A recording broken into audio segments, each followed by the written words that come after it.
Britain is building fewer homes than at any time since the Second World War. Let that sink in for a moment.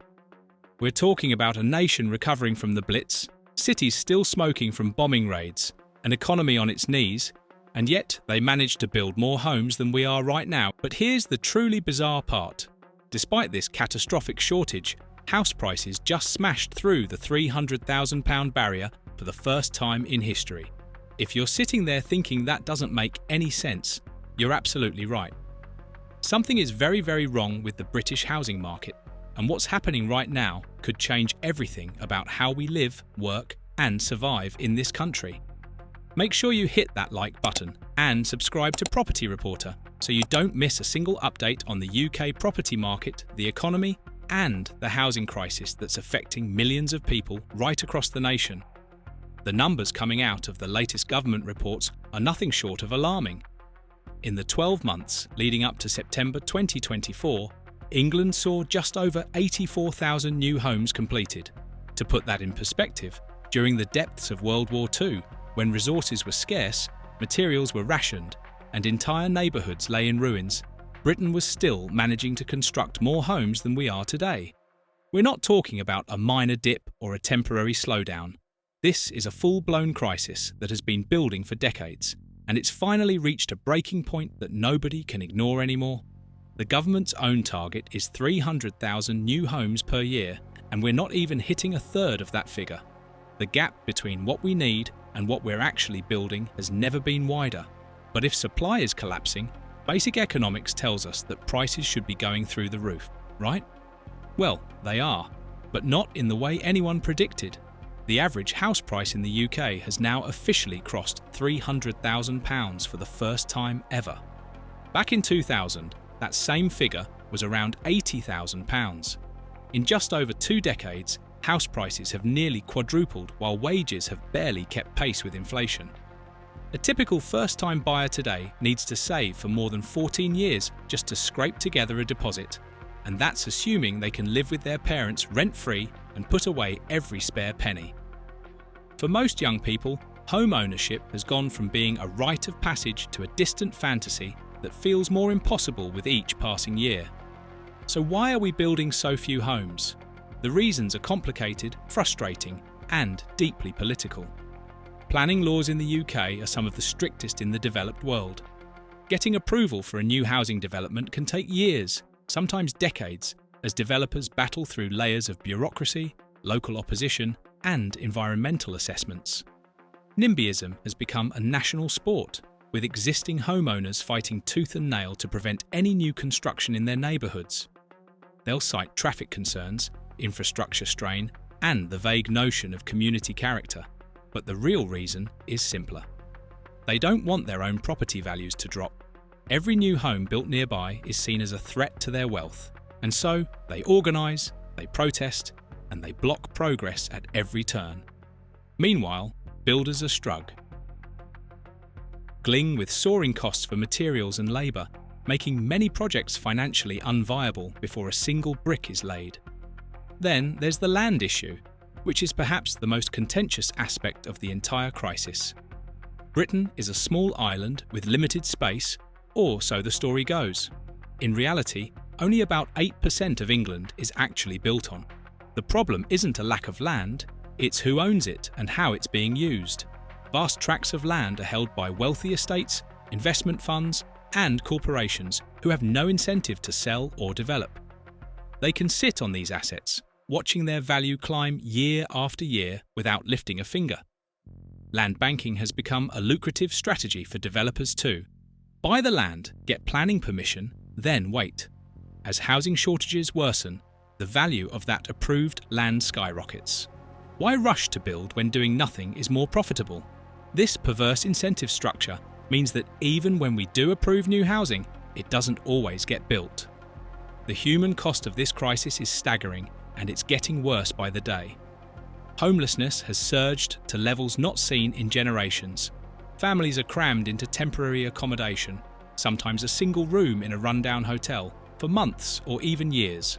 Young professionals are living in house shares well into their 30s, unable to afford anything else. The dream of raising a family in your own home has been replaced by the grim reality of renting forever, at the mercy of landlords who can hike prices or evict you with minimal notice. Mental health issues linked to housing insecurity are spiralling, with doctors now reporting that unstable living conditions are one of the primary factors in anxiety and depression among their patients. We're creating a generation that will never know the stability their parents and grandparents took for granted. And it's not just individuals suffering. The entire economy is being dragged down by this crisis. Workers are refusing jobs because they can't afford to live anywhere near the workplace. Businesses in expensive areas can't recruit staff. Productivity is tanking because people are spending 3 or 4 hours a day commuting from the only places they can afford to rent. Consumer spending is down because every spare pound is going toward housing costs instead of into the broader economy. The Bank of England has warned repeatedly that the housing crisis poses a systemic risk to financial stability. When such a huge portion of household income is tied up in housing, any shock to the system, whether it's rising interest rates, a recession, or another global crisis, could trigger a cascade of defaults and repossessions that would make 2008 look like a minor hiccup. Some politicians are finally starting to talk about this, but talk is cheap and action has been painfully slow. The current government has pledged to reform planning laws, streamline approvals, and incentivise building. They've promised to release more public land for development and crack down on land banking. But we've heard these promises before. Every government for the past 30 years has claimed they'll solve the housing crisis, and every single one has failed. The political will simply isn't there because the people who vote most reliably, older homeowners, have a vested interest in keeping things exactly as they are. They've seen their properties become their pension pots, their nest eggs, their ticket to a comfortable retirement. Any policy that threatens to bring house prices down is political suicide, so politicians tiptoe around the issue, offering half measures and empty rhetoric while the crisis deepens. There are some radical ideas being floated that could actually make a difference if anyone had the courage to implement them. Massive public housing programs like we saw after World War II could flood the market with affordable homes and break the stranglehold that private developers have over supply. Changes to taxation could discourage land banking and empty properties while rewarding those who actually build and rent at reasonable rates. Relaxing planning laws in targeted areas could speed up development without destroying the countryside. Some experts are even calling for a total rethink of how we value land and housing, moving away from treating homes purely as investment assets and back towards seeing them as places to live. But every one of these ideas faces fierce opposition from powerful interests who profit from the status quo. What's truly shocking is how normalised this crisis has become. A whole generation has grown up knowing nothing but unaffordable housing, and they're starting to believe this is just how things are. Rent taking up 60% of your income? Normal. Living with housemates in your 40s? Normal. Never being able to buy a home or start a family because you can't afford the space? Just the way it is. But it wasn't always like this, and it doesn't have to be. Our parents and grandparents bought homes on single incomes with minimal deposits. Home ownership rates in the 1970s and 80s were far higher than they are today. Something fundamental has broken in our housing system, and pretending it's just market forces at work ignores the deliberate policy choices and vested interests that have brought us to this point. International comparisons make it even clearer that this isn't inevitable. Countries like Germany and Switzerland have far more balanced housing markets where renting is stable, affordable, and socially accepted. They achieve this through strong tenant protections, significant public and cooperative housing sectors, and planning systems that prioritise building over preserving property values. Japan has managed to keep housing costs relatively stable in Tokyo, one of the world's largest cities, by making it incredibly easy to build and allowing mixed-use development almost everywhere. They've proven that you can have a thriving, dense urban environment without pricing out ordinary people. Britain could learn from these examples, but that would require admitting that our current system is failing and that the market alone cannot solve this crisis. The property developers and real estate investors will tell you that they're doing their best, that regulations and costs are holding them back, that they'd love to build more if only the government would get out of the way. But the data tells a different story. Major developers are sitting on land with planning permission for over 500,000 homes that they simply haven't built.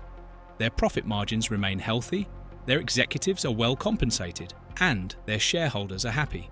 They're not in the business of solving the housing crisis. They're in the business of maximizing returns, and in a market with constrained supply, building slowly keeps prices high and profits even higher, expecting them to voluntarily flood the market and crash their own asset values is naive at best. Meanwhile, foreign investment continues to distort the market in ways most people don't fully understand. Wealthy individuals and investment funds from around the world see British property as a safe place to park money, and they're not buying homes to live in or even to rent out. Entire developments in London and other major cities are sold off plan to overseas buyers who treat them as financial instruments, not homes. These properties sit empty, their lights never on, while local people struggle to find anywhere to live. Some areas of central London have more than 20% of properties sitting vacant, owned by people who may visit once or twice a year, if at all. This isn't just a London problem either. It's spreading to Manchester, Birmingham, Edinburgh, and anywhere else that offers the promise of capital appreciation. The rental market has become just as dysfunctional as the buying market. With home ownership out of reach, more people are renting for longer, driving up demand, and giving landlords enormous power. Rents have increased faster than wages in almost every part of the country. Tenants face bidding wars for decent properties, with some landlords receiving dozens of applications within hours of listing a flat. Standards have dropped as landlords realise they can rent out almost anything and still find desperate takers. Mould, poor insulation, broken heating, overcrowding. These issues are rampant in the private rental sector, but tenants are terrified to complain because they know they'll just be evicted and replaced with someone else.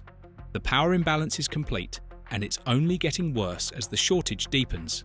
Buy-to-let investors have played a significant role in this transformation. Over the past 2 decades, they've bought up huge numbers of properties that would once have gone to first-time buyers. Fueled by cheap credit and tax advantages, they've turned housing into an asset class, something to be traded and profited from rather than simply lived in. While some landlords provide good quality housing and treat their tenants fairly, many others are pure speculators, interested only in capital gains and rental yields. Recent tax changes have made buy-to-let slightly less attractive, but the damage has already been done. Millions of homes are now in the hands of investors rather than owner-occupiers, and getting them back will be nearly impossible without significant policy intervention. And then there's the darker side of the market that rarely gets talked about. Criminal money has found a comfortable home in British property. The UK's weak regulations around property ownership, particularly the ability to hide behind shell companies and offshore structures, make it a favourite destination for laundering dirty money.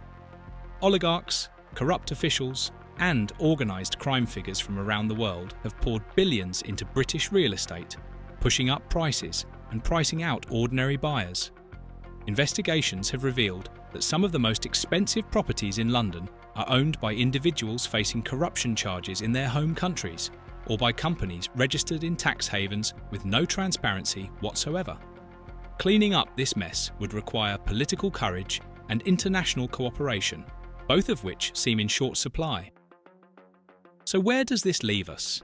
Britain is building fewer homes than during the Second World War, yet prices have hit to £300,000 and show no signs of stopping. The people who own property are getting richer on paper, while those who don't are being locked out permanently. The social contract that promised hard work would lead to stability and home ownership has been torn up, and nobody in power seems willing or able to put it back together. Young people are angry, and they have every right to be. They're working longer hours for less security than their parents had, and the one thing that previous generations could rely on, a home of their own, is now an impossible dream for millions. This isn't just about economics or policy, it's about what kind of country we want to be. Do we accept a future where home ownership is reserved for the wealthy and everyone else is trapped in an exploitative rental market? Do we accept that an entire generation will be poorer than their parents, unable to build wealth or stability? Do we accept that where you're born and who your parents are will determine whether you ever have a chance at owning a home? These are fundamental questions about fairness, opportunity, and the kind of society we're building. Right now, the answers are bleak, and unless something changes dramatically, they're only going to get worse. The comparison to World War II isn't just a statistical curiosity, it's a damning indictment of our priorities and our failures. A nation that could rebuild from the ashes of war and house its people now seems incapable of doing the same in peacetime with all the wealth and technology we have at our disposal. It raises uncomfortable questions about who our economy actually serves and whether the people in charge have any interest in solving problems that don't affect them personally. The politicians, developers, and landlords debating housing policy mostly own multiple properties themselves. They're insulated from the crisis they've created and benefit from its continuation. There's a quiet rage building among those who've been left behind by this system. It's visible in the polls, in the protests, in the conversations happening around kitchen tables across the country. People are starting to realise that this isn't normal, isn't acceptable, and isn't inevitable. They're asking why we can build massive infrastructure projects, find billions for corporate bailouts, and afford tax cuts for the wealthy, but somehow can't manage to house our own population. They're questioning why the market is sacred when it comes to housing, but gets ignored when it's convenient in other areas. And they're demanding answers that go beyond platitudes and vague promises. The truth is, fixing this crisis would require us to accept some uncomfortable realities. House prices would need to stop rising or even fall to make them affordable again, which means existing owners would see their wealth decrease. Land would need to be used for the public good rather than hoarded for private profit. The planning system would need a complete overhaul, overriding local opposition in favour of national need. Foreign money would need to be locked out and criminal ownership exposed and seized.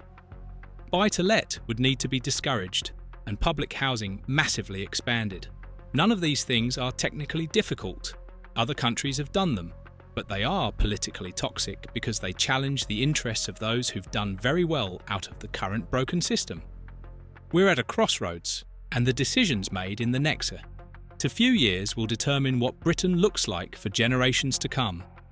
Either we find the courage to take bold action, to challenge vested interests, and rebuild a housing system that actually works for ordinary people, or we accept a future of permanent crisis, deepening inequality, and social division. The crisis we're in didn't happen by accident. It's the result of decades of policy choices that prioritised wealth extraction over social good, homeowners over renters, and investors over residents. Reversing those choices won't be easy, but the alternative is a country where fewer and fewer people have any stake in the future, any reason to believe the system works for them, any hope of the stability and security that should be a basic right. The clock is ticking, and the gap between what we're building and what we need grows wider every single day. The question is whether anyone with power will do what's necessary before it's too late